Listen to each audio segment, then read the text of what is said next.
here. So we will be starting with actually the third presentation first, because also the second presenters, John Perez, supposed to be here and he's at a conference, but maybe he got lost in a different room. So we will check on that. I hope you are happy with that, and Irina is already online, I believe, ready to present. So, Irina, the floor is yours. And also, her co-author, Beniamino Morgante, is here in the audience and will help. The topic is on public participation in the 15-minute city and the role of ICT and accessibility to reduce social conflicts. We're looking forward to your presentation. Yeah, okay, thank you. Do you remember how many time do you have? 20 minutes? 50? Yes, 20 minutes is good. So we have 20 minutes for the presentation. And because we don't have two presenters, we will have a little bit more time for questions as well. So Okay. Give me time to, okay.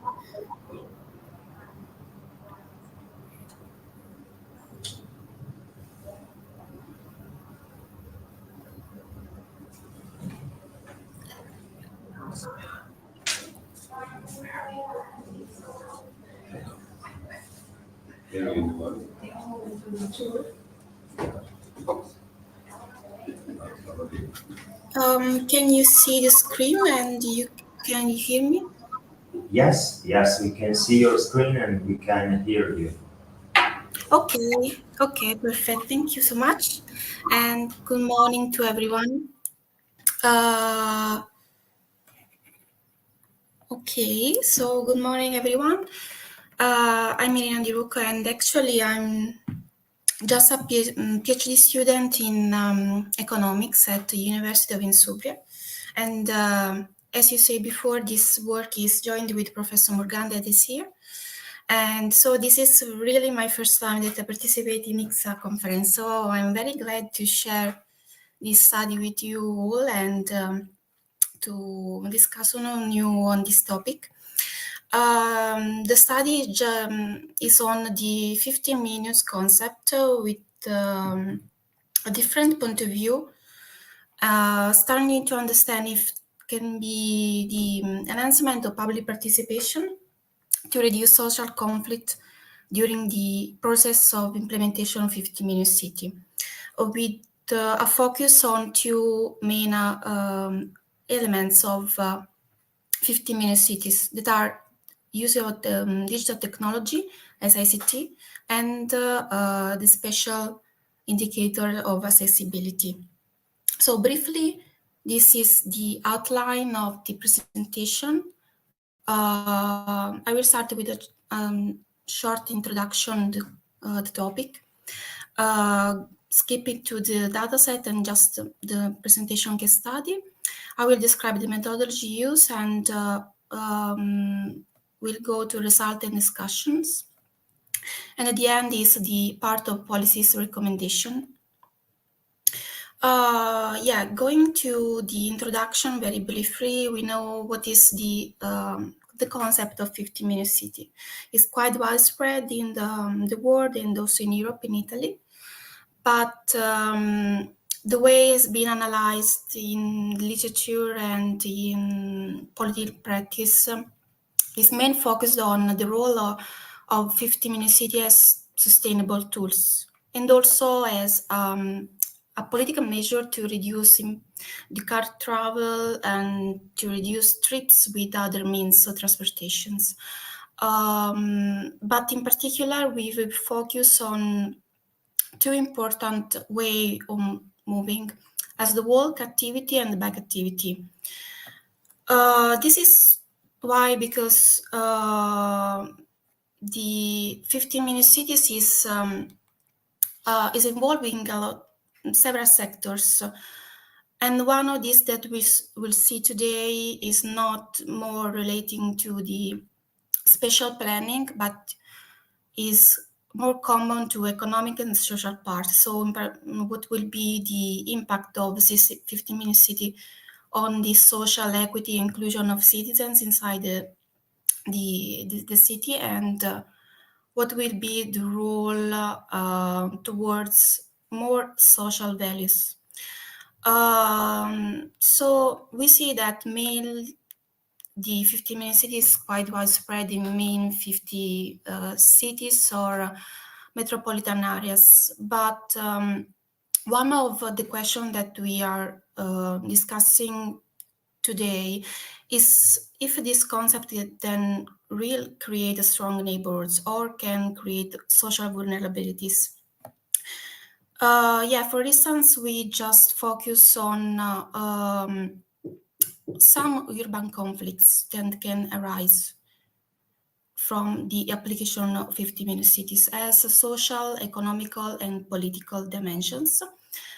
For instance, if the planning of 50 main cities do not respond to citizens' quality of life indicators, we can have different measure of job accessibility and also the resistance to change.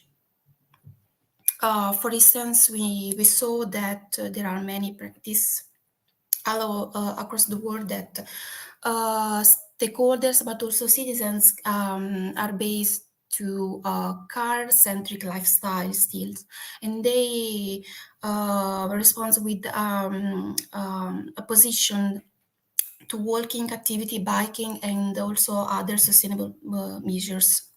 So for this, we go into this because it is for me it's interesting to see that 50 minute cities that is a beautiful urban planning idea is becoming more a paradox as the normal infrastructure of transportations that create some social syndromes as NIMBY, as we know. So for this, we go into the rationale of this research. I just put here some main important gaps from review. First of all, how is the participation process of citizens and stakeholders inside the 15-minute city? Yes, excuse me, now a moment.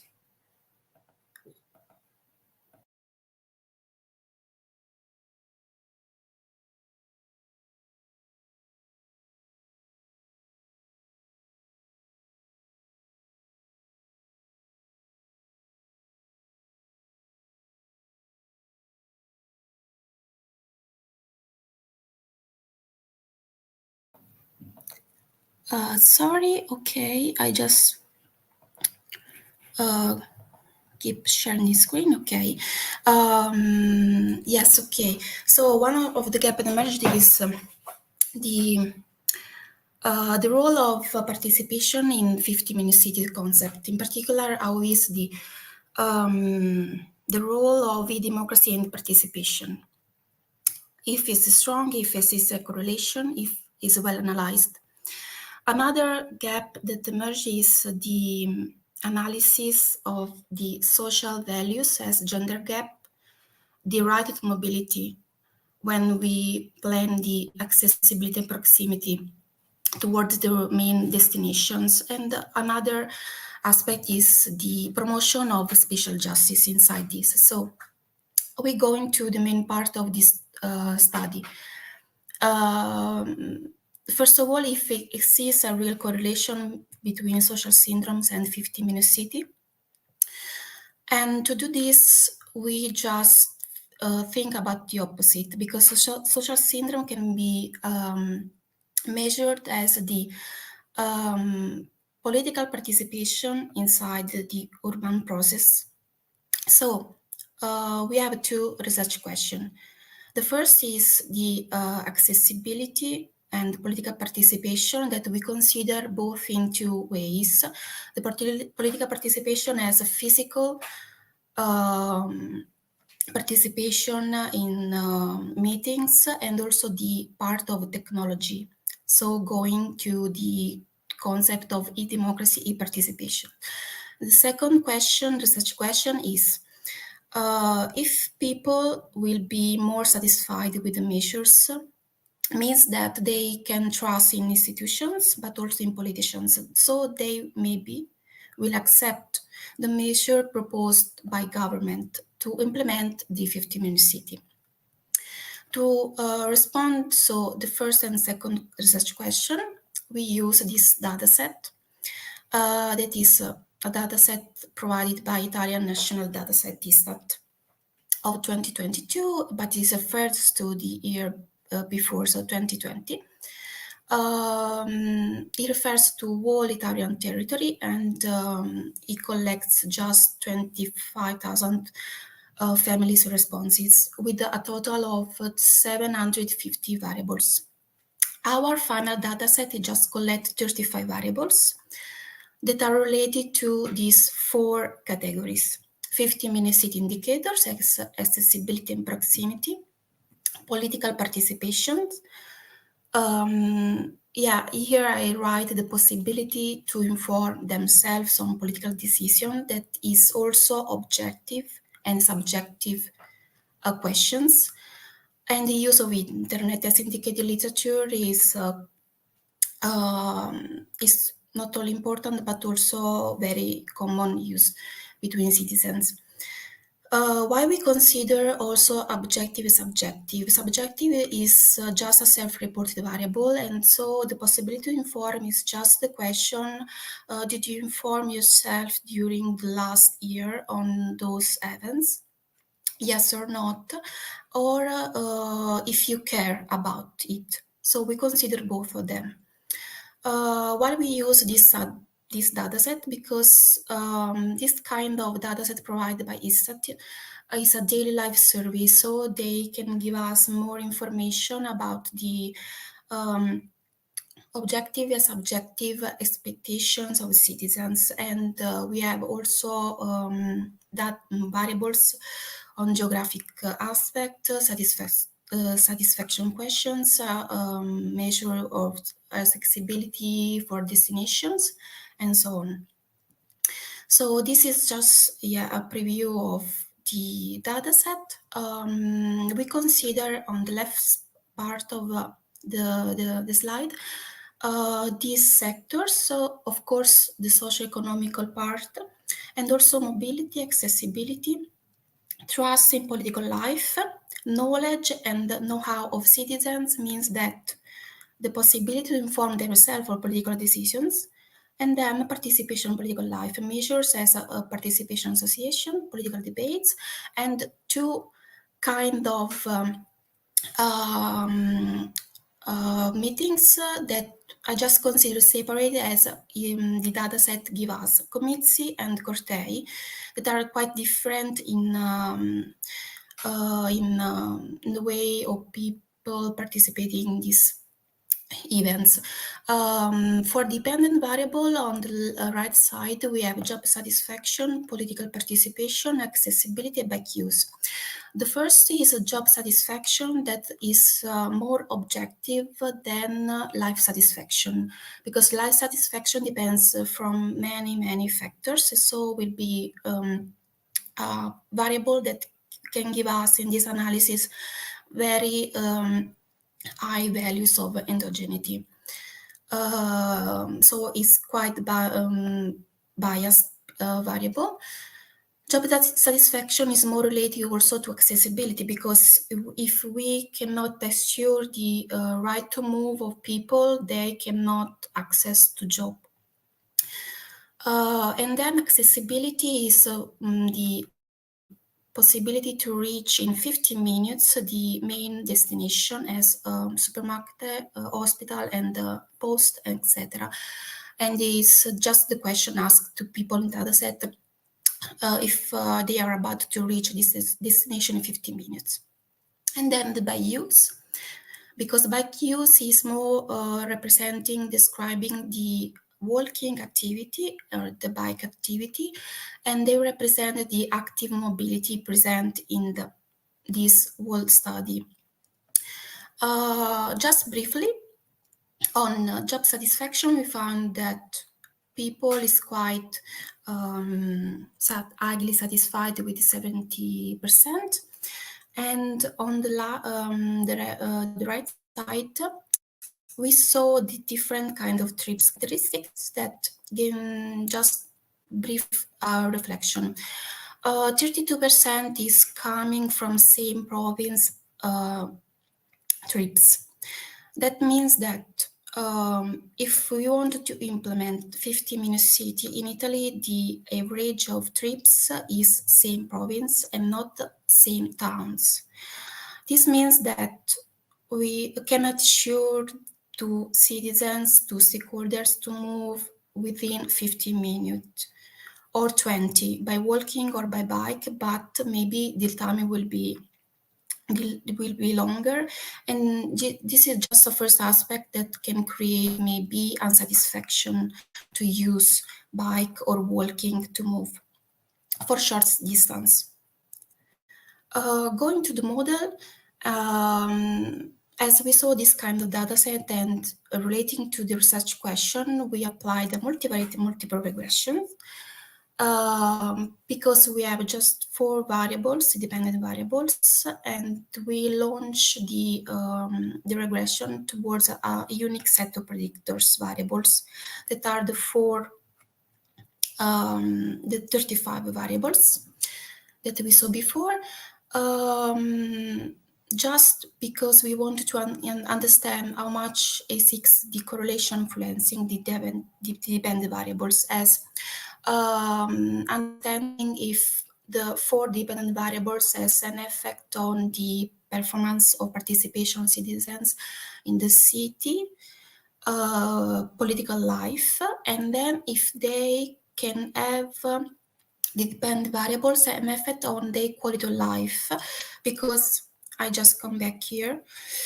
Job satisfaction, political participation, and bike use are indicators relating to quality of life, or described in quality of life.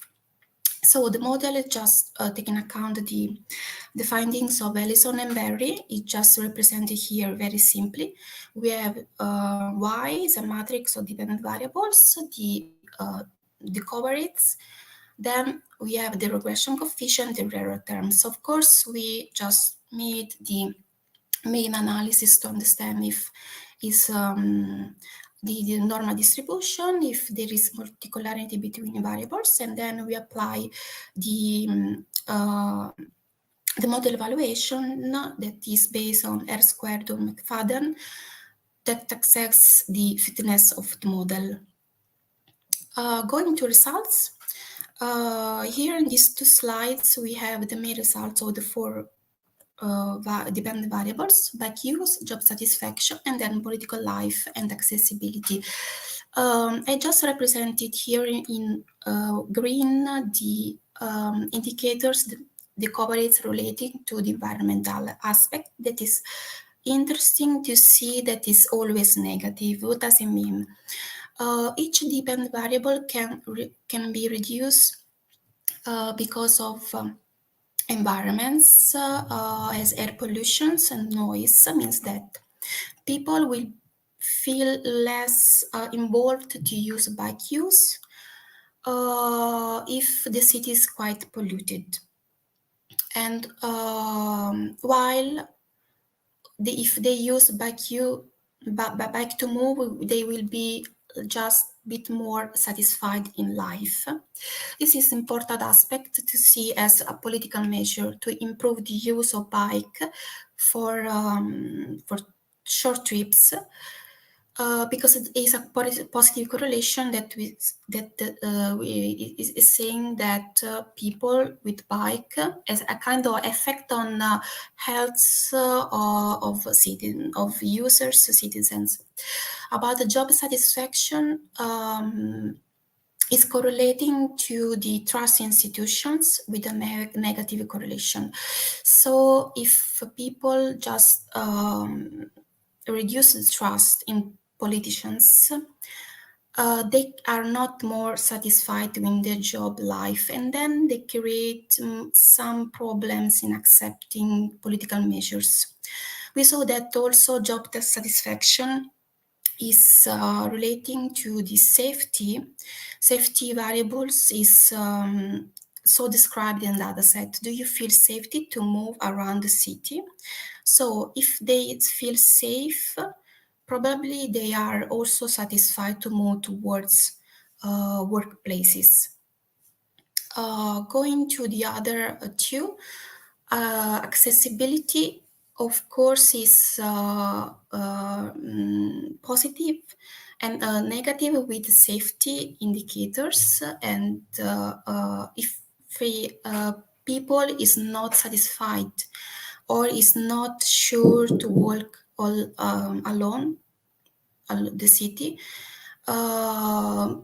probably they won't move by walking or by bike. While it's a positive, the scientist trust is the only one indicator that it is positive, because we measure also the political participation towards the trust institutions and trust in scientists. Just to finish, political participation is positive with the involvement association, committee, and cortei, but is negative with the trust institution. Means that people in Italy do not feel involved in trust in institutions, and they can reduce their political participation, but is an effect, of course, on job satisfaction. And job satisfaction is correlated with the life satisfaction. So it's just a step, a chain that can involve many aspects of people when they move around. And just to go into conclusion about the first part, to analyze the correlation of 15-minute city with e-democracy, we do not find significant results.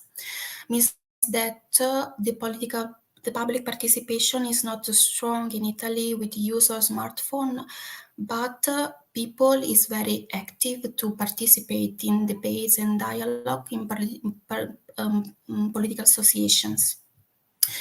This is important because it's a tool to promote the measures for the 15-minute cities. Second aspect that we want to give to political administration, the reduction of pollution, is important because people don't feel attractive to move in a very polluted city. A second aspect is the transportation, the kind of trips. We have 32% of trips in the same province, means that we have long distance and long time. So maybe bike and walking is not enough to promote the regional destinations. The second, about the urban conflicts. We saw a kind of steps chain that can impact on different aspects. So what we suggest maybe is that all comes to trust in institutions and in scientific trust. So maybe if we improve the trust in institution, we can reduce unsatisfaction in job and life, and maybe we can reduce the rise of social syndrome and have a positive effect on the quality of life of citizens, as the improvement of the reduction of social vulnerability, and also the improvement of their satisfaction in the whole process of the implementation of 15-minute city. So this is just the conclusion. We do not find so strong technological aspect, and as we suggest maybe to implement this analysis with more focus on digital technology, just to recover this lack of this study, and maybe just applying the same analysis to 22, or change year, or improving with more variables, just to find the another correlation maybe. And this is, I just finished. Okay, thank you very much. Right. Do we have a question in the audience? Alec, I have something. Do I need a microphone? Okay, maybe. Okay. Does it work? No, doesn't work. But anyway, no, now it works. Okay. Okay, now doesn't work. Okay. Do you hear me? Yes. Okay. Thank you very much. It's just I have a question. It's more for to satisfy my curiosity. You show us a slide, and could you show us you say on those cities, Tokyo and some other cities already has been implemented the concept. Can you show us this transparency? I don't understand the question because Yes. Can you show us? Can you show? But because I didn't make my question. Can you show us the transparencies, the slides? Can you show us the slides? Yeah. I think the second or third. The second or third, yes.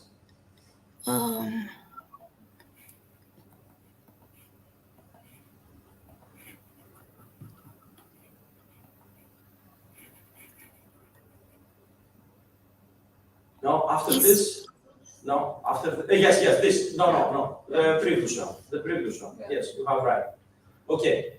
You wrote there that you mentioned there that 15 cities, Paris, Melbourne, Copenhagen, Bogota, Tokyo, Amsterdam, etc., have well implemented the X-minute city. Okay? I would like to ask you, do you know how they implemented this the X-minute city? How? Which were their methodology? What was, which are in practice the procedures, the process that used in order to implement the X-minute city? If I well understood, the question is about the process of implementation of these main 15 cities that I take in account, right? Yes. The question is how all these 15 cities how implemented the X-minute city concretely. Okay. Yes, I just take in account these 15 cities as one of the main measures that I found as best practice to consider how they implement. I just say generally X-minute city, because I found that was this 50 just focus very different way on several aspects that I should consider to find the right variables in my dataset. So I was interested to see that Paris, Melbourne, and Copenhagen, for instance, are more experiences the spatial planning, but also the other Singapore, Seoul, and also others also with the mobility aspect. So I just consider the most well done practice in this main city because it's one of the experience that has been applied in the years. I consider the steps of urban planning to assure the movement and the enhancement of proximity as a spatial planning, and also the characteristics of how they improve the mobility act of citizens. I don't know if I explain well what I want to say, but I consider those best practice to understand in dataset what we can use also to connect to this practices. Okay, thank you very much, Irina. I understand that it's maybe Yeah. 4 o'clock for you in the morning, so thank you for making this contribution. And good luck with your PhD research, and we wish you all the best. So, we will move to the next presenter, and the next presenter is Alenka Poplin. Which is also chairman and technical assistant and also part of the audience. I hope I can entertain you very well. And also you will do questions. Because I can do my own questions. and after you And later on, I can dance for you also. This is the integrated governance. So at least I hope you guys have fun and you enjoy this conference and all is well. So Serious new games, of course you will have fun. It's good and let me see how does this Uh, work. I don't know if I should sit or stand or. Anyway, so welcome. Sorry, do I need to sit too so that they can see me? Then I'm just Many roles at the same time, Yeah, so you yeah. It's all alright, so I can do this. I can do it. So thank you very much. Welcome. The huge audience here at the conference is very welcome. So my research I focus on geogames and mostly on serious and digital geogames. And I will look into more of the novel technologies, artificial intelligence, and mixed and augmented reality, and how they help us enhance this concept. But first of all, I was thinking maybe many don't know what that means, so defining the concepts. So geo standing for Gaia, for land, for Earth. Are geo games that are dealing with spatial problems, with built environment, climate change, things that are relevant for our planet, for Gaia. And serious, some people don't enjoy serious so much, but I'm taking serious from the book of Clark Abt, who introduced the serious games as the concept of games that are not just for fun, amusement, enjoyment, joy, and playfulness, but games that focus on solving problems and dealing with real world situations, and they are designed for more than just fun. This represents a special kind of issue or a challenge in designing games, because if we in designing GeoGames focus very much on the serious part, solving the problems, then there is very little a space for playfulness. So if they are very serious, there is very little space for playfulness, or if they are very playful, then we kind of cannot implement both aspects equally. So it's always when we are thinking about design, they are somewhere on this spectrum. And also when we are designing, if we really concentrate on this, then the playfulness is somehow suffers in that aspect. So just a brief overview of the history and why this is a relatively new research area. Not games, not spatial games as such, but the digital component is very interesting and exciting, and just recently it really enables us to do many more things that we were not able to do before. It started sometime 2005 and 6, with location-based games being mentioned first by Professor Schnieder as a geogame. So a game in which a player is in the environment, and the game environment is basically a city or a neighborhood or a forest or a park, and then the player uses a mobile device to navigate to place itself in the game environment and is able to, like geocaching would be an example. Going fast forward, several years later, we got a new definition of games, which was geogames, which was given by Professor Alquist. And he said that these are games that use real-world spatial information that are mediated by geographic information technologies and that are mirroring the real authentic world.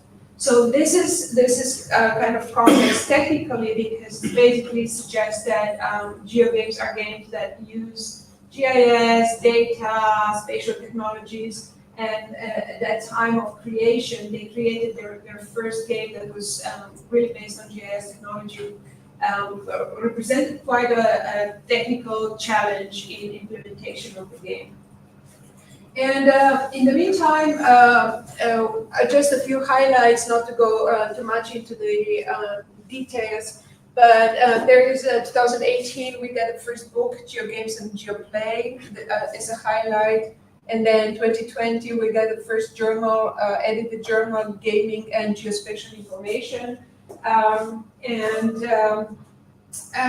Basically what we are doing now since 2020, we have two journal, special issues journal open. We are trying to, and we wish to grow the community. Many people that are working in this area don't really know that these are geogames, or they are not naming them geogames. So we are trying to bring the community together to grow the area scientifically, to explore the possibilities that it is offering. And several like hubs are kind of growing and identifying geogames as the field of research.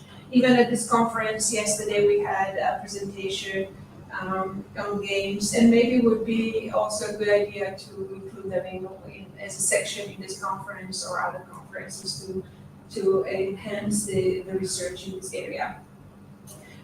Basically how my team and I, we are using this Pyron software development model, creating prototypes and then testing those prototypes and improving the prototypes. That is kind of the methodology, and the prototypes can be very simple, like a concept of proof, or they can be implemented.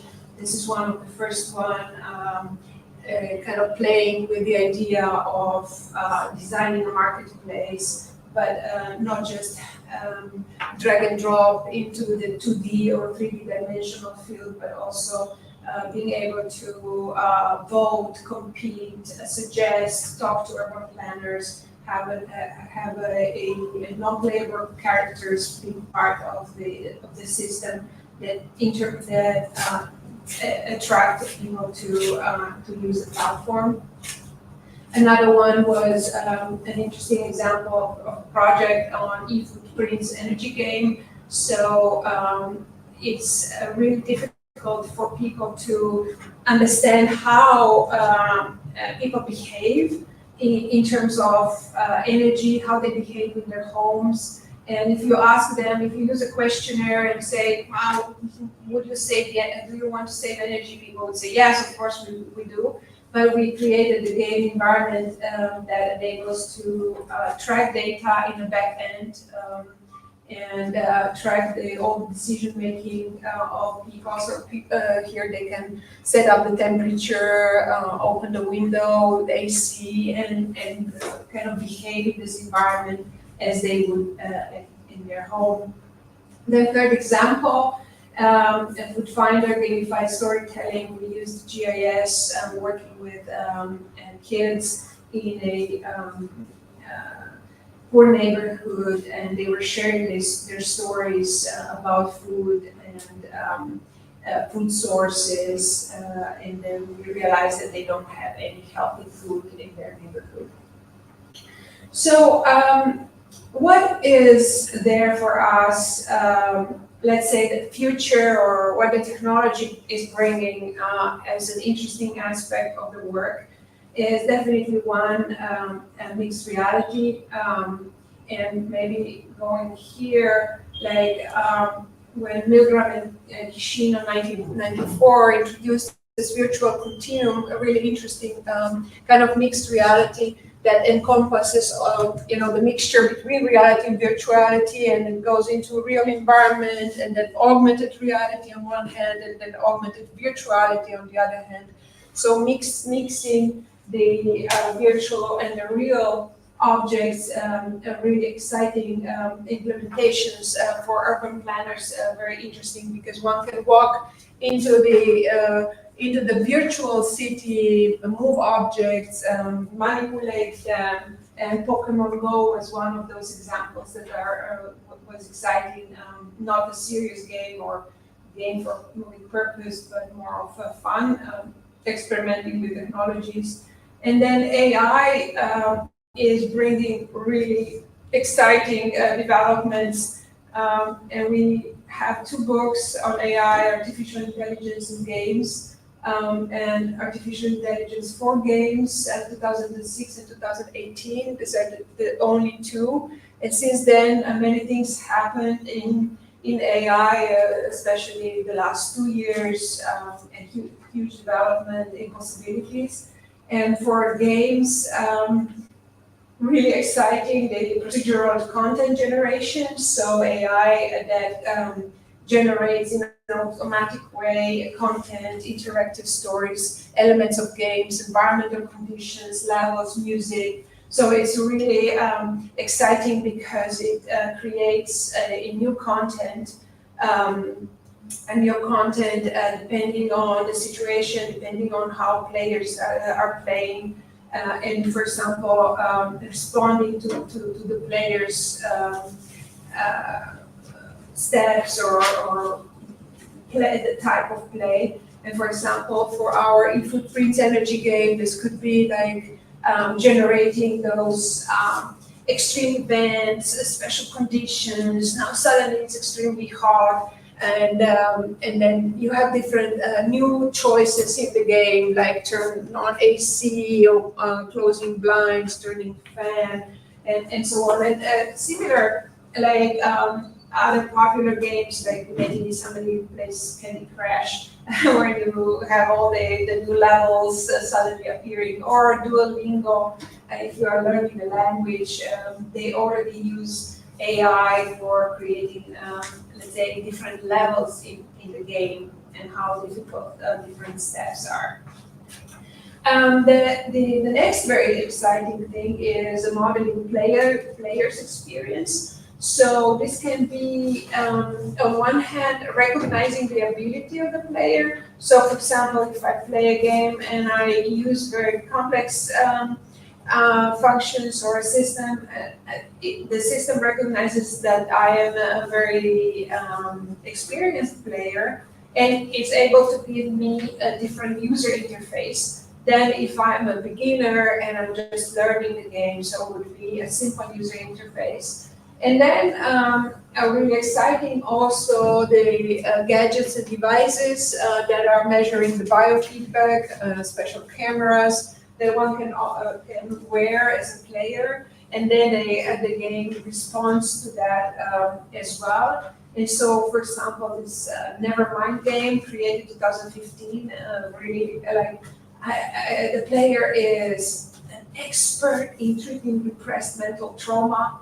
And and then all these pictures of the trauma, appear. And if the player is wearing, biometric feedback, the gadgets, then the game suddenly recognizes that if the player is in stress situation, then the game screen becomes foggy or unsteady. So it's this communication between the player state, emotions, and the game that is very exciting to create. Very exciting also for us in GeoGames, thinking about a realistic visualization. So one of the goals initially for me was to really explore games and think about how realistically can we visualize the real world in game environment. And now Unreal Engine came with this virtualized geometry, with sparse volume textures, and all these complex simulations are suddenly possible. Smoke, fog, explosions, clouds, and more floods, earthquakes that look very realistic. So enable also to kind of simulate and represent very realistically. Then interesting character animation, dynamic lighting, global illumination, very exciting developments that we can benefit from in terms of GeoGames. So not to be too long, I'm very excited also about Iowa State Game Design major, which I lead efforts on, and we will be able to enroll students and educate students in game design starting fall 2025. And we have 3 different areas: art and interactive media, game computing, and game worlds. And people, the students can choose from which one they want to specialize in the year 2 and 3. And I feel very excited about this possibility.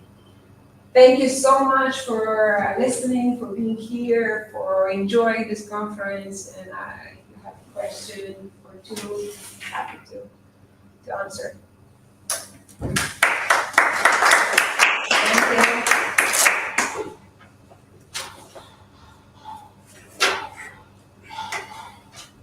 Alenka, I have a question. In display? Did you already done a list of serious GeoGames? This is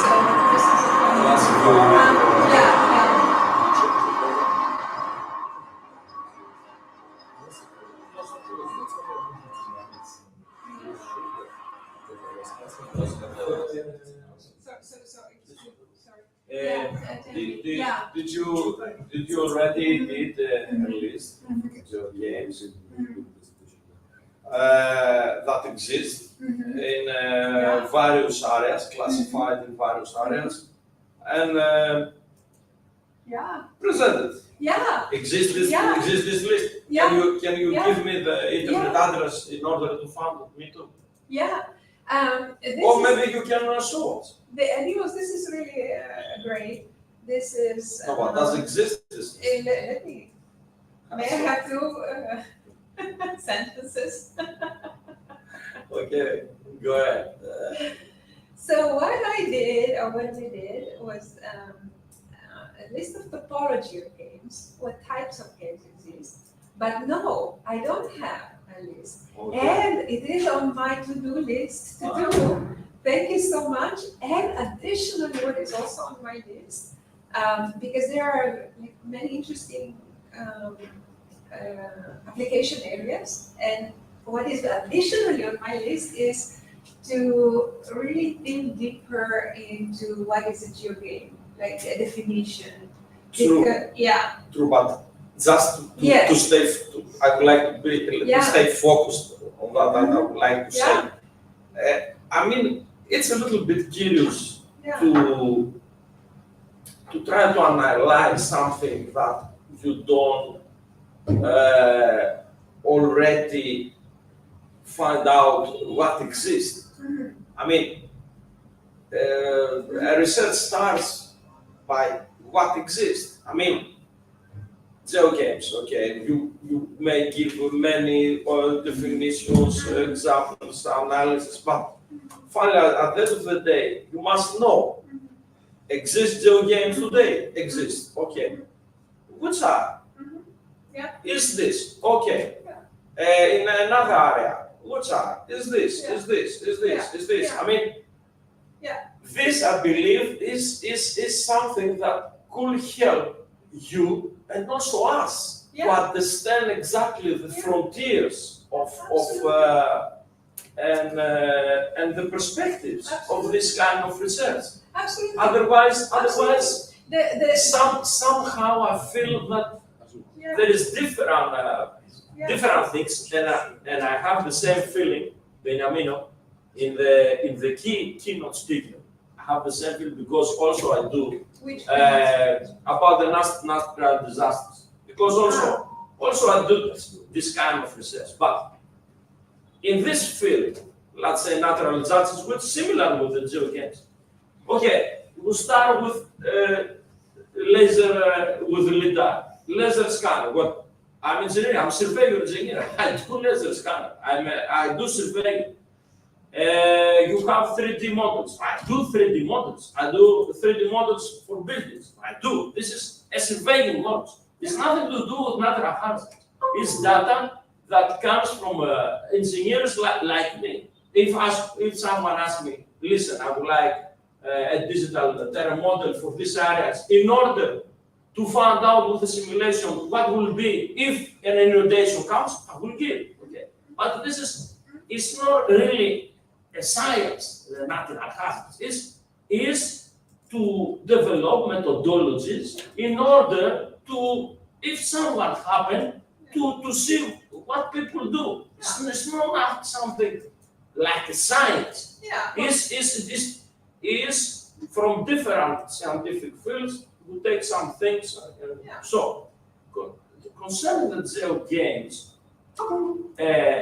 in spite of the fact that I'm convinced that have a potential in many things, the truth is that somehow I lose how.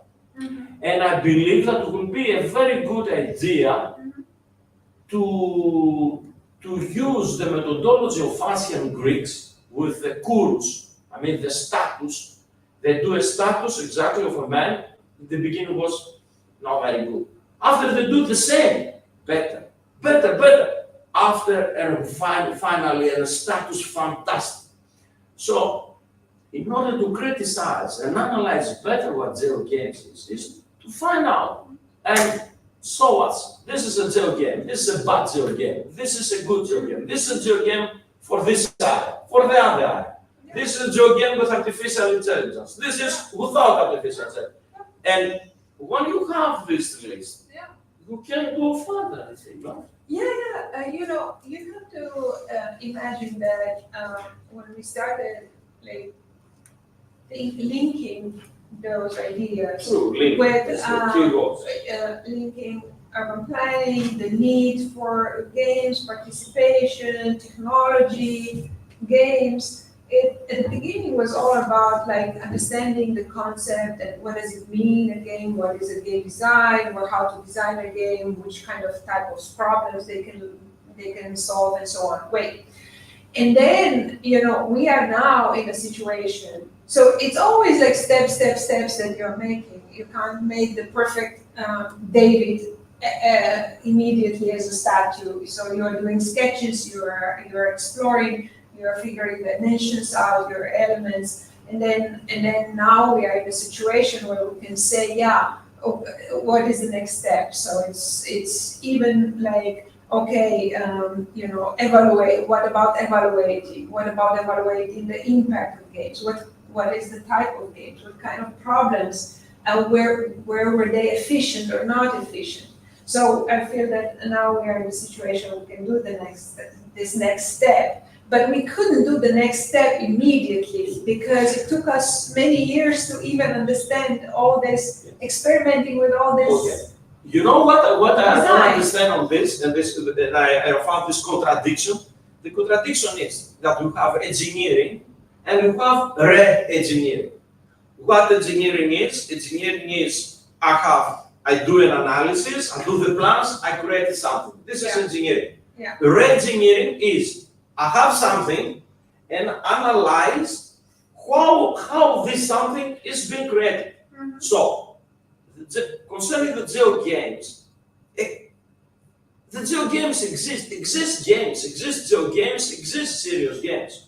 So, the problem is that we don't do re-engineering of data that exists, but somehow we created a parallel theory and analysis of how the serious game must be, but the geo games exist. Maybe you have to do re-engineering of that exists.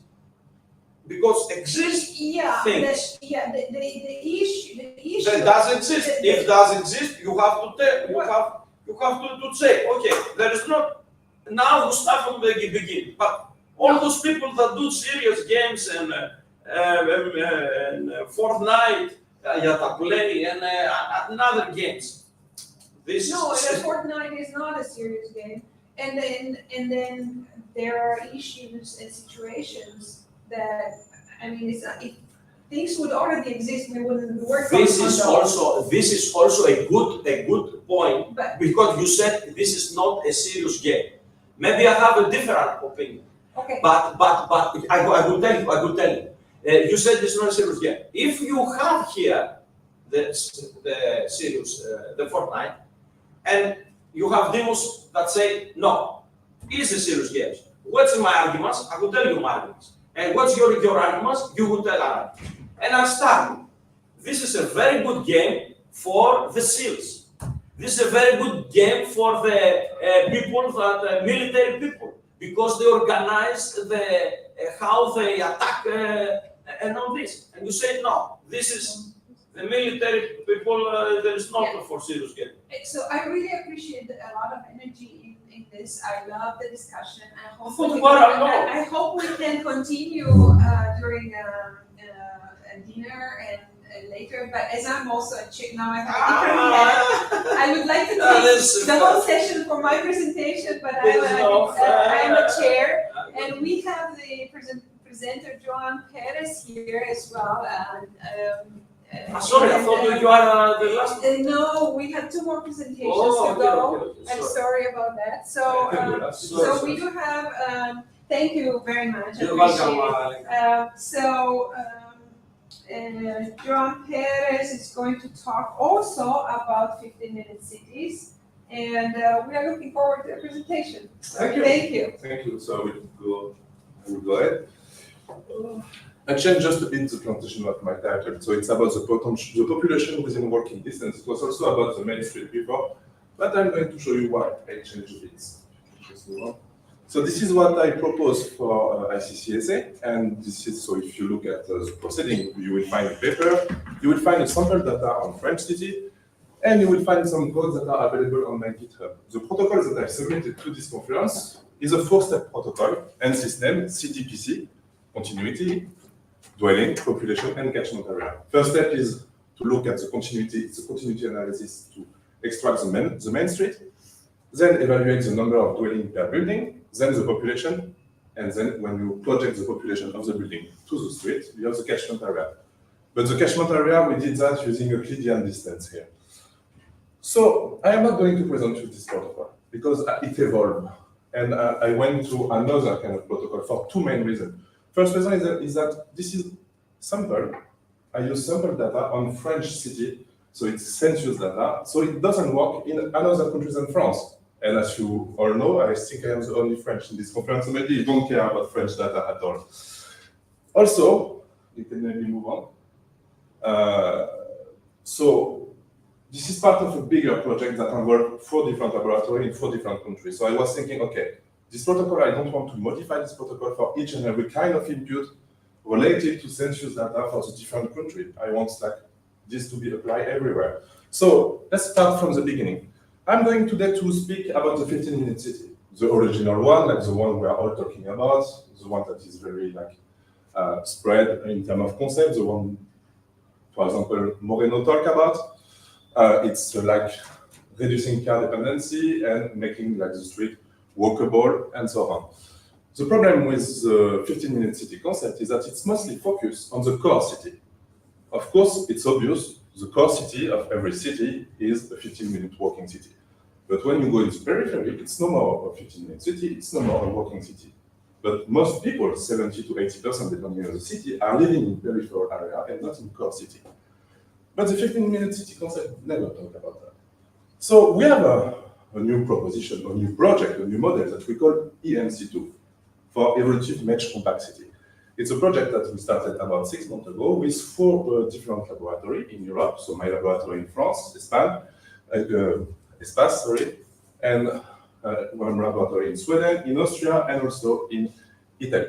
So the thing is, we want, by this project, to not focus only to the core of the city, but also to the periphery, by trying to identify a mesh of interconnected main street that can be the support for the future 15-minute city in the future and in the periphery.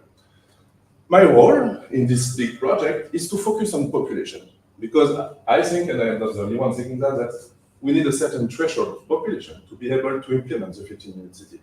If you are in a rural area with like 2 or 3 people per square kilometer, it's not even useful to think about the 15-minute city. Just move on. So what I was supposed to also talk about, and what I proposed in the first paper that I sent to ICCSA, it's also to identify main street and then plot the population of the main street.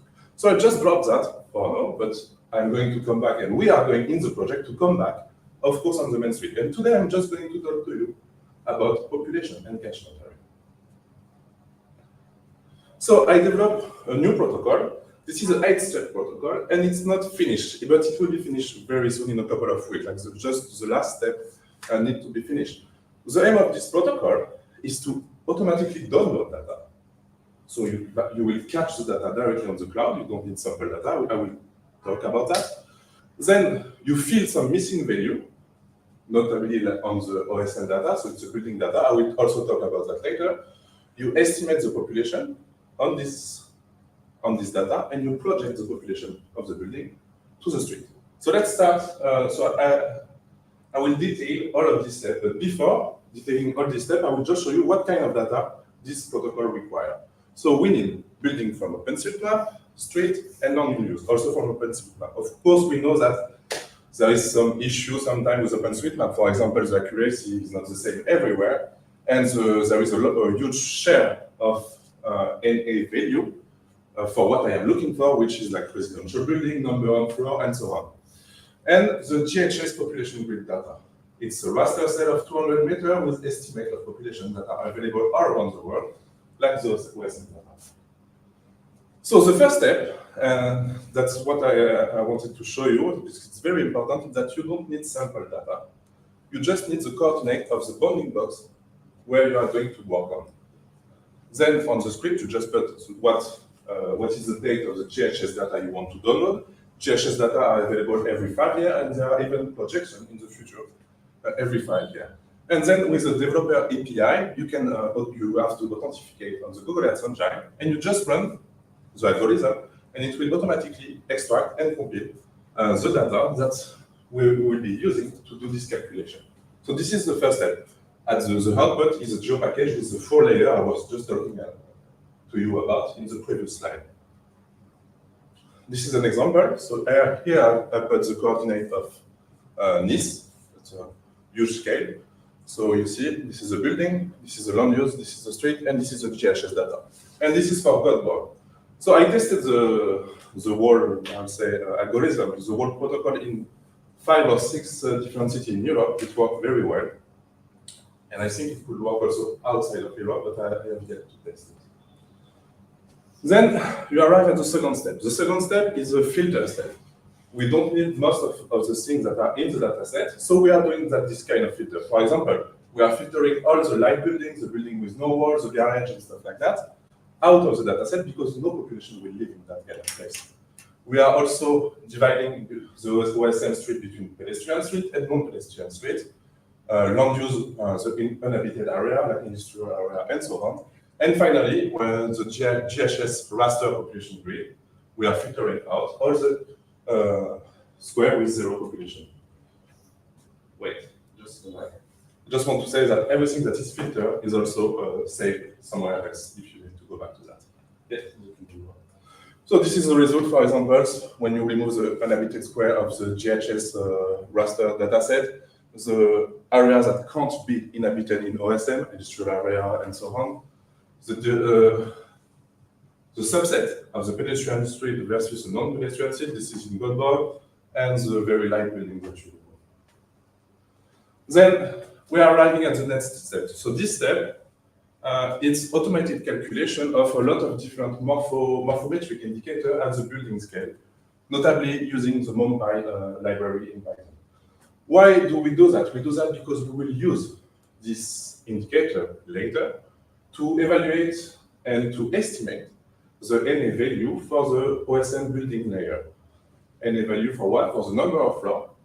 The number of floors because we are going to use it at the very end of the protocol when we disaggregate the population to the building, and also the residential classification. Are the building residential or is it a specialized building? So we are calculating this morphometric indicator. I have no visualization of that. So then we arrive at the step 4.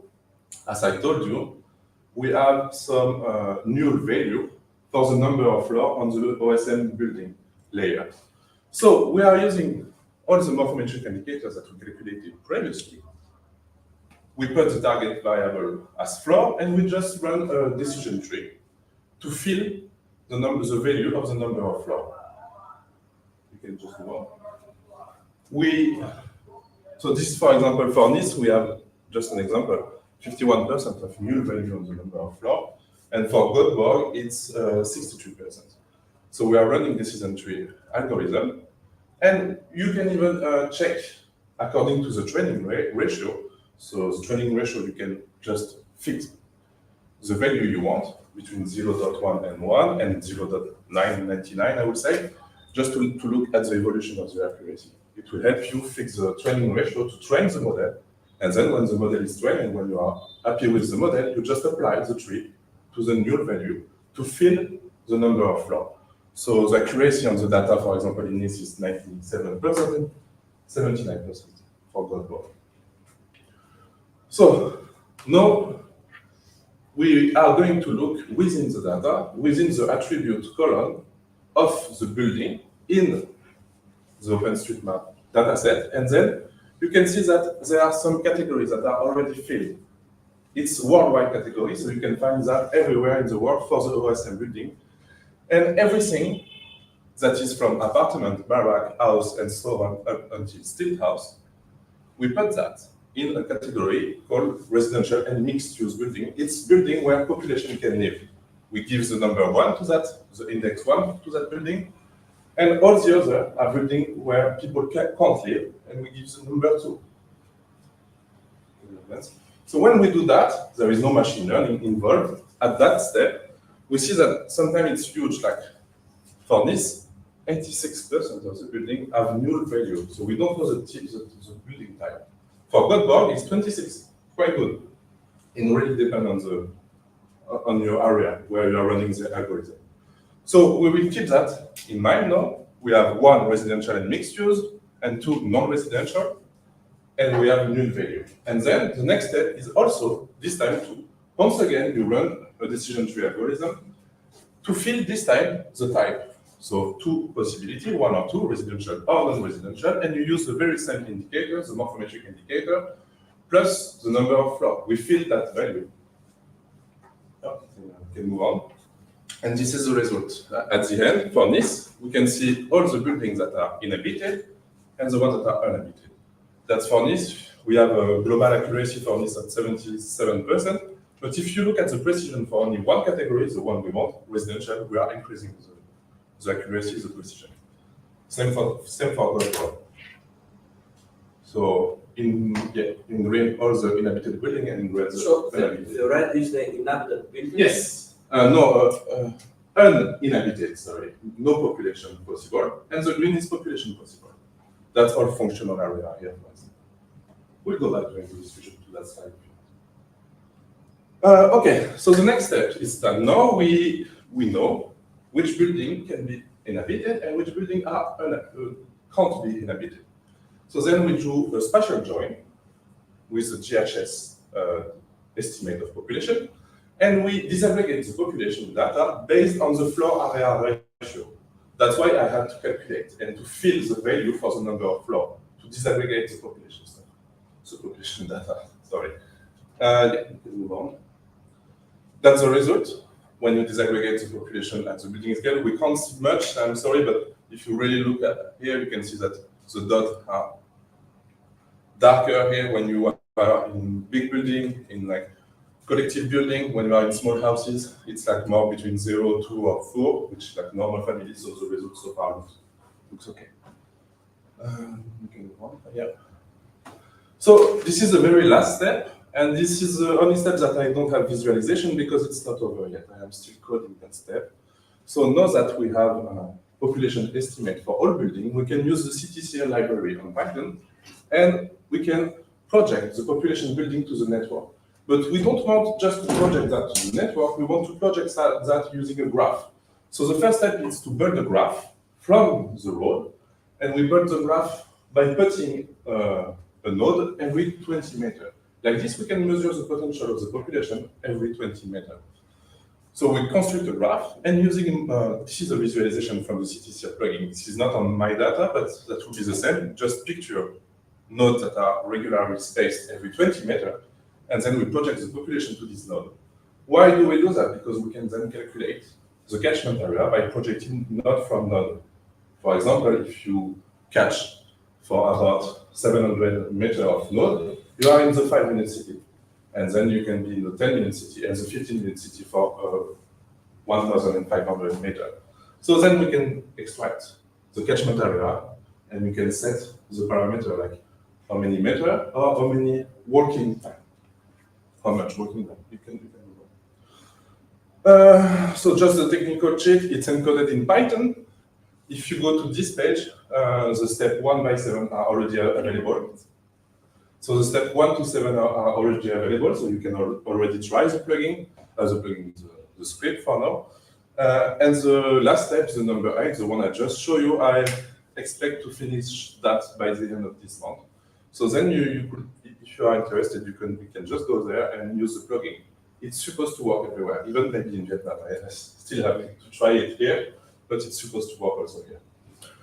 So yeah, that's what I just said. So just to summarize, the perks of the protocol, it can work anywhere. Of course, if the quality of the input like OSM and is not that good, your output will not be that good too. But when you run the protocol, you have some information about that, about the accuracy, the number of null value.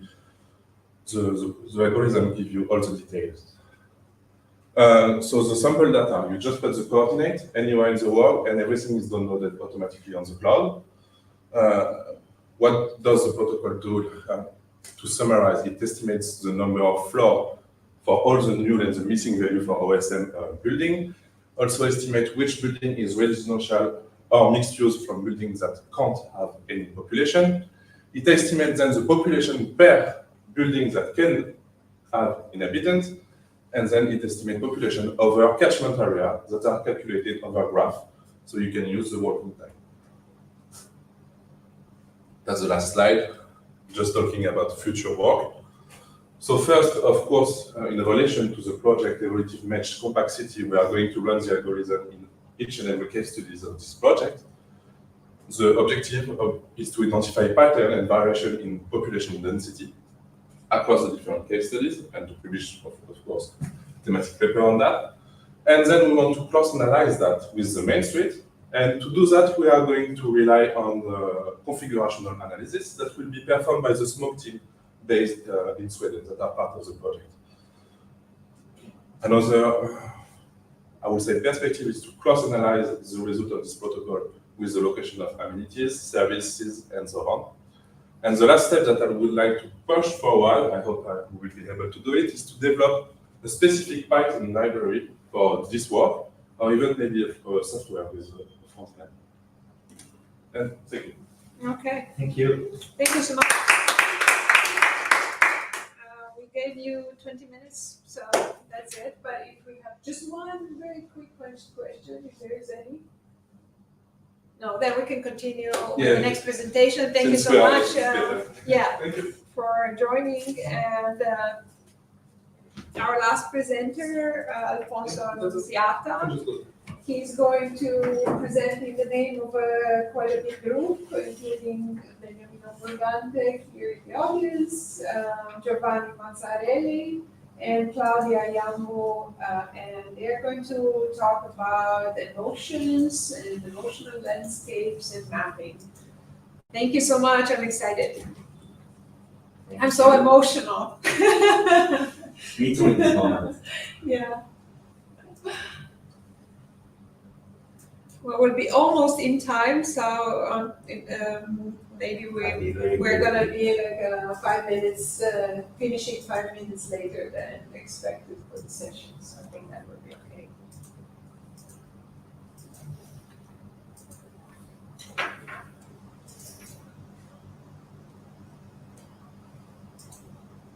So, good morning all. The title of this article is Mapping Emotional Landscape, Understanding the Interplay of Emotions and the Built Environment in Potenza.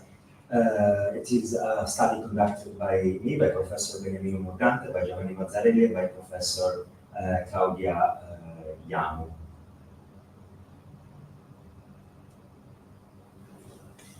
And we have already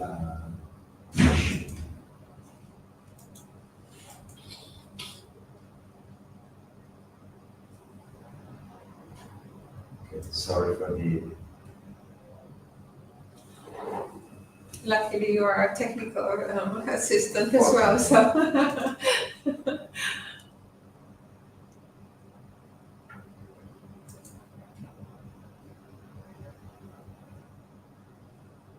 Okay. Okay.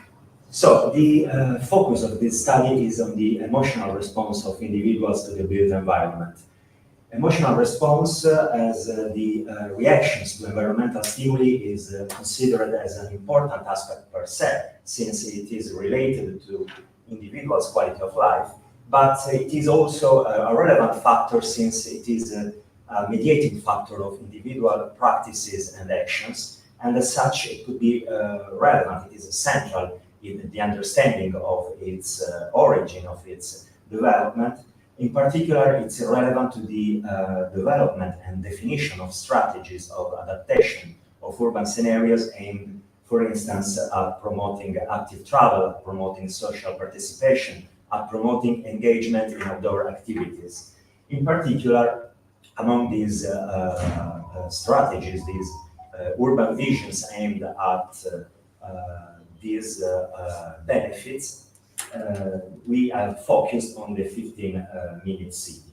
So the premises of the study in a more systematic way are that built environment factor can elicit specific emotional responses among the individuals, that these emotional responses influence motivation and actions, including travel practices, selection route, and the propensity to engage in outdoor activities, and that as a consequence, understanding the built environment, emotions, and practices nexus is a crucial aspect for the definition of urban regeneration actions and for the implementation of concept of adaptation, reorganization of cities, such as the 15-minute city concept.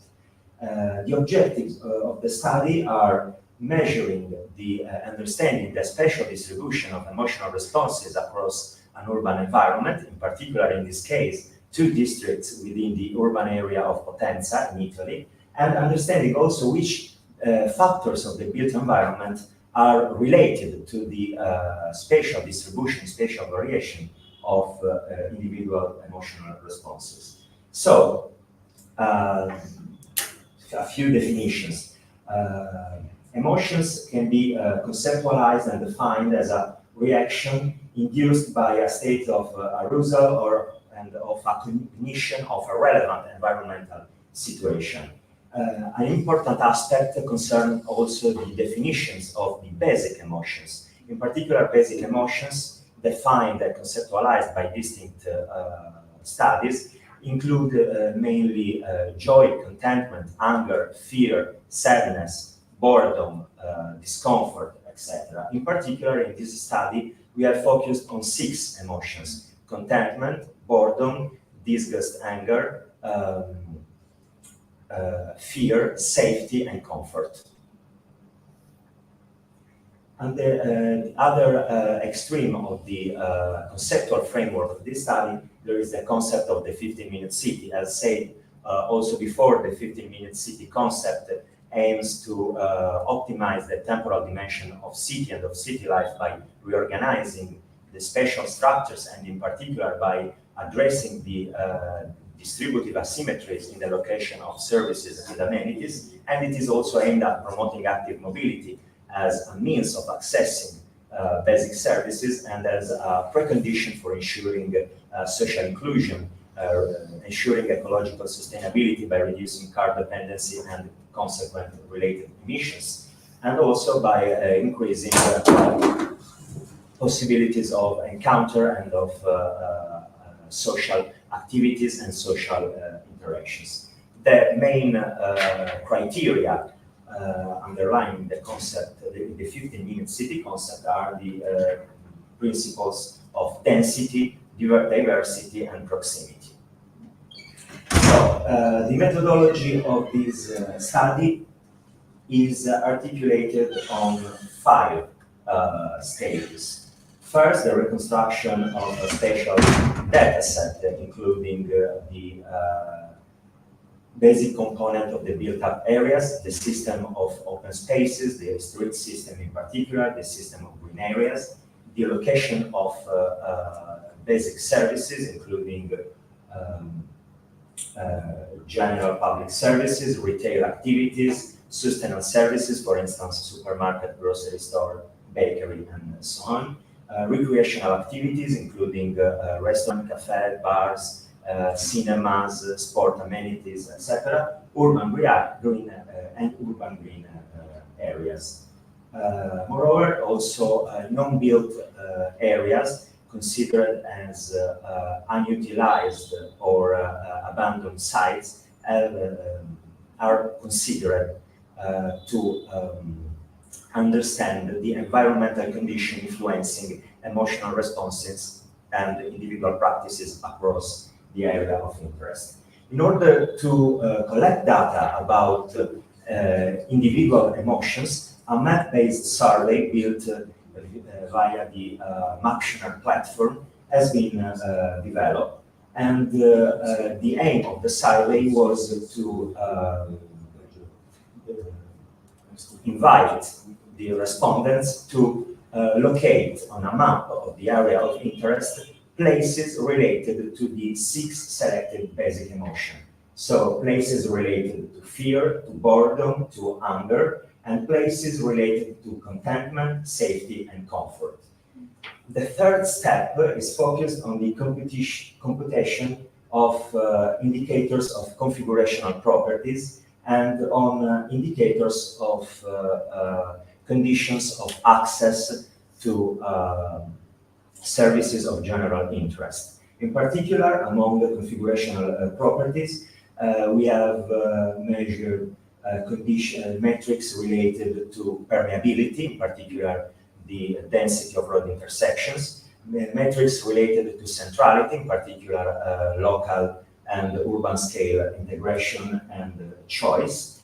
And we have also considered metrics related to visual relations among spaces. In particular, we have considered visual integration, visual control, and isolist compactness and relativized entropy.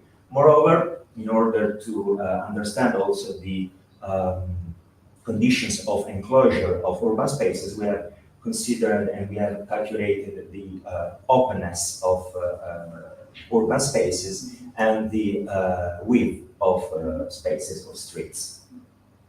So the last steps of the protocols are focused on the categorization of space based on the prevalence of positive or negative emotional responses, and on the comparison of positive spaces and negative spaces in terms of significant divergences among the mean values of the configurational and functional indicators.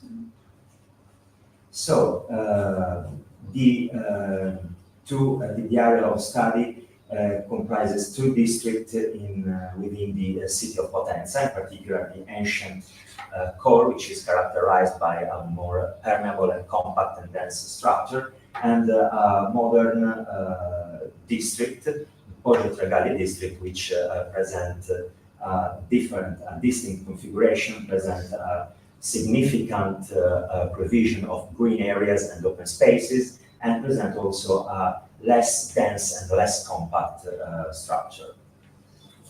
The results of the survey, in particular,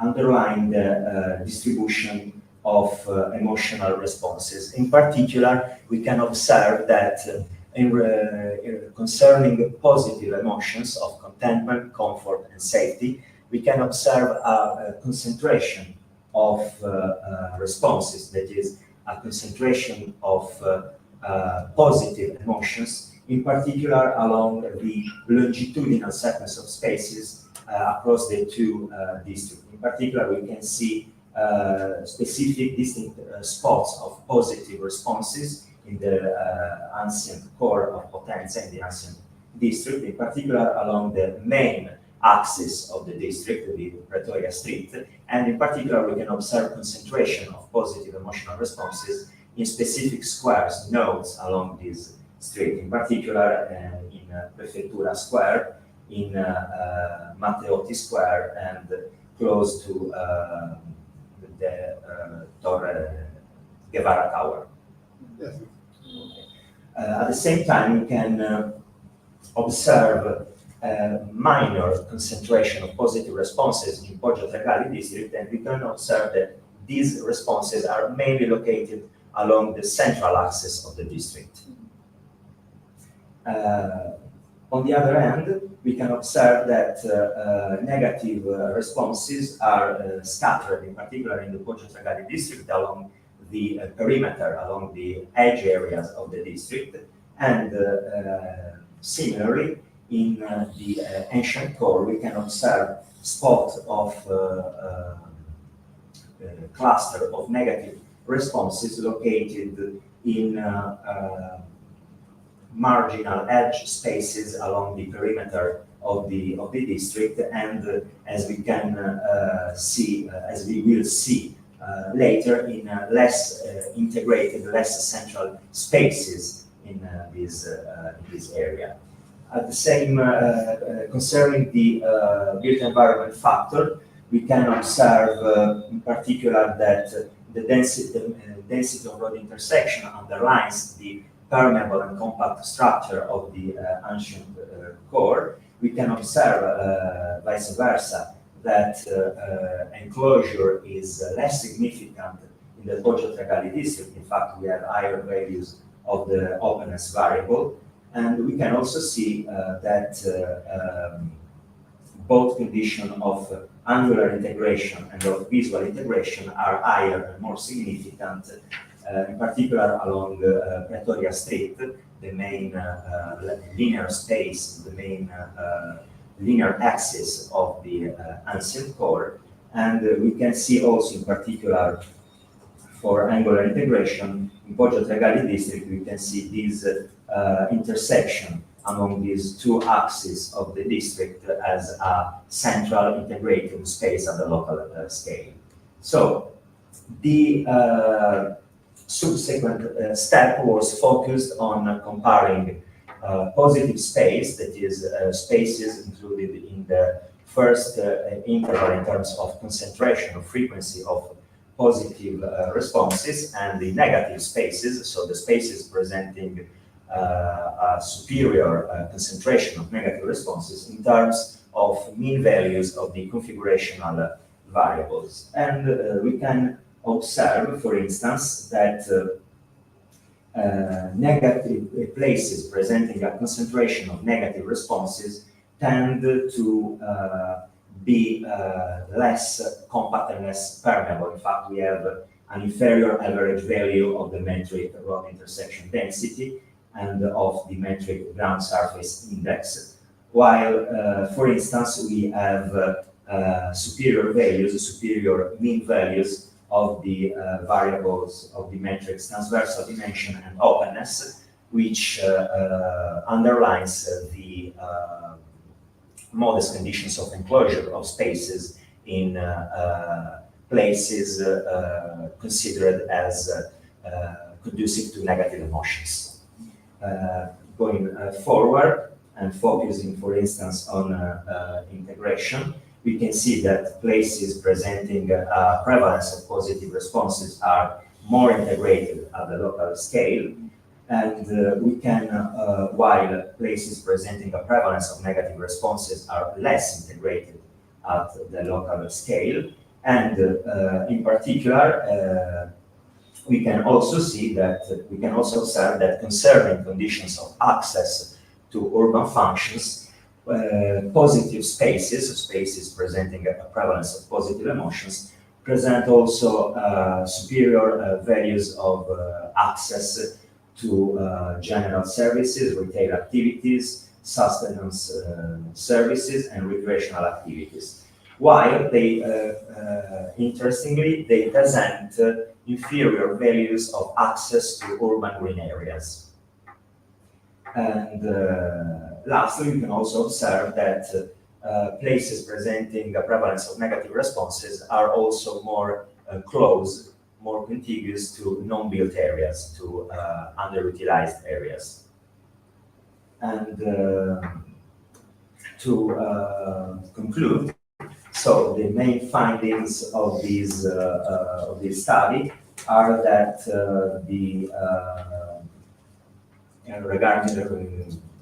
concerning the configuration of the area of interest, the analysis, in particular the computation of configurational indicators, underline the distinct spatial configurations of the two districts, and as a result, the distinct urban paradigms underlining, informing this the spatial configuration of the areas of interest. And in particular, the analysis also underlines a relation among the concentration and frequency of positive emotional responses and specific built environment factors, namely conditions of centrality, conditions of enclosure, conditions of permeability, and conditions of proximity to basic urban functions. In extreme synthesis, we can say that negative spaces tend to be less integrated, less compact, less permeable, and less close to less close, so more distant from services. So the relevance of these findings lies in the utility, in the significance of these conclusions in terms of insight for the development of actions of urban regeneration, in particular the identification of specific mesoscale and macroscale built environment factors that can elicit or that can contribute to elicit positive response, and as such can contribute to promote specific forms, specific practices, specific actions, in particular in terms of route selections, of propensity to walk or to opt for active travel options, and also in the propensity and willingness to engage in social activities in urban spaces. The future development of these studies will be focused on extending the map-based survey, in particular in order to collect data related to individuals' perception on the importance and the value recognized to the specific microscale factors of the built environment, and also on a distinct level on perceptions and preferences related and need related to conditions of access to urban services. Thank you all for your attention. May I add something? My not so well-known research is also on emotions and places, so mapping places and emotions. And I call them evocative places that evoke emotions, and I'm only looking at the positive emotions. And my interest was to understand which are those places with positive emotions and what are their characteristics. And the physical characteristics, what you are analyzing, the physicality of a place, I figured out is just one category that is impacting. And the other, really interesting, is like experience. So what people can experience at that place. So activities and experience. Senses. So how do they sense the place? Is there a smell and it's horrible? They would not go even though its proximity Yes. is good. Yes. But if it's a bad smell, so there are senses, lights, visuals, like sunset at the river, senses, and then values. And the values I have architecture, religion, like if there is a religious object or if there's an architecture. So there is more than the Absolutely, physical. absolutely. So I would be This very would be the happy focus to, of This would be the focus of the development Yeah. of the survey, yeah, mainly in order to understand these factors related Yeah. to individual experiences Yeah. of spaces, Yeah. perceptions, and in particular symbolic values associated to specific Yeah. places. Yeah. In fact, it was an issue that we considered also the impact, the influence of the cultural and symbolic values of specific places, Yes. of specific elements of the urban landscape in shaping the emotional Yes. responses of Yes. people and Yes. the propensity of people Yeah. to engage in activities Yeah. in those places. yeah. But in fact, Yeah. we thought also that this aspect can be understood only by involving people, by collecting data about their perceptions through these tools, through met-based surveys. Yeah, I would be more than happy to share. I did experiments in all kinds of, like in Brazil and Europe and many cities. For years, I was collecting this data. So I would be happy to, and came up with a conceptual model of an evocative, positive evocative place. So if you want, guys, I can share. And I appreciate what I don't have and you have is more like GIS analysis of the characteristics of those spaces. So that would be like an interesting possibility to kind of I remember your research. It was in Puebla, Mexico. You present sample for. Yes. It was very. Yeah. Yes, I remember when I saw that. I did the link. Exactly. Between. You said 4 years, 5 years ago. Yeah. And now you present the same. Yeah. The same relation, maybe from another perspective. No, it's 15 minutes. because I work But with the Claudia. link is obvious. Do you know her research about Yeah, so it's an experiments were like in Brazil, Vitória, Belo Horizonte, Vienna, Ames in Iowa, Grinnell in Iowa, so many cities through the years collecting those data. So it can be interesting to Very interesting. You have a question? I have just a question for both Yeah. of you. Just a small question is. No, just. Did you see the movie Inside Out 1 and 2? There's 2 movies. Inside Out. Just one, but 10 years ago. Inside Out. No. 1 and Inside Out 2. That's recently come. No. You have to see both. Yes. Both. Right. Why? You have to see both. Did you see both? I know what they talk about. You have to see these movies. Absolutely. Absolutely. For your research, it's absolutely necessary. Inside Out. Why? I agree. You will see, but the fundamental question that arises from those movies, from those films, and your research, I don't want an answer. Is that you take, let's say, as given, as a fact, the fact that the emotions of all human beings in all ages are the same. I mean, I have the same emotions, I'm a man, she has the same emotions, a teenager has the same emotions, and all people have the same emotions. What is true, it's not true, I don't know. It's just thinking about. But so there's a lot. you must see the movies. Absolutely, Yeah. it's related with your research. But also, I agree with you. I thought Yeah. that's the first. I agree with you. and also, when you ask people like, how do you feel? We don't have words for emotions. We just say, how do you feel? "Oh, good. Okay, fine.